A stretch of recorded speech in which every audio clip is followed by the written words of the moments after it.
As urban Christians, it's essential to approach politics and leaders we may not agree with from a perspective rooted in faith, not just emotion.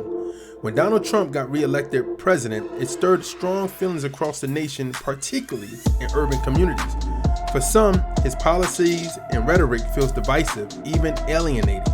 But as Christians, our response must go beyond political opinions. It must reflect our commitment to God's word and our call to be light in the world. The Bible reminds us in Romans 13:1, let everyone be subject to the governing authorities, for there is no authority except that which God has established. The authorities that exist have been established by God. This doesn't mean we have to agree with every decision or action that Trump makes, but it does mean we are called to respect the position of authority and trust that God's sovereignty is greater than any presidency. It's easy to feel frustrated or even hopeless when a leader's actions seem out of line with our values. However, 1 Timothy 2:1-2 tells us, I urge, then, first of all, that petitions, prayers, intercession, and thanksgiving be made for all people, for kings and all those in authority, we may live peacefully and quiet lives in all godliness and holiness. Instead of letting anger consume us, we're called to pray for our leaders. Yes, even the ones we struggle to understand or support. So, a practical response for urban Christians for Trump's presidency. Number 1, pray for the president.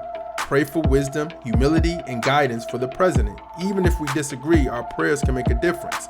Number 2, engage without hate. Use your voice to advocate for change in ways that reflect Christ's love. Avoid slander or divisive speech that dishonors God. Number 3, be the change locally. Regardless of who's in office, focus on being the hands and feet of Jesus in your community. That means serve, mentor, and support causes that uplift others. Number 4, keep Trump accountable. As Christians, we should hold Trump and his cabinet accountable by advocating for truth, justice, and policies that reflect godly principles. Number 5, trust in God's sovereignty. No matter who leads, remember that God is ultimately in control. Our hope is not in politics, but in the power of the gospel. By responding in faith rather than fear, we can demonstrate what it means to live as citizens of heaven, even in challenging times.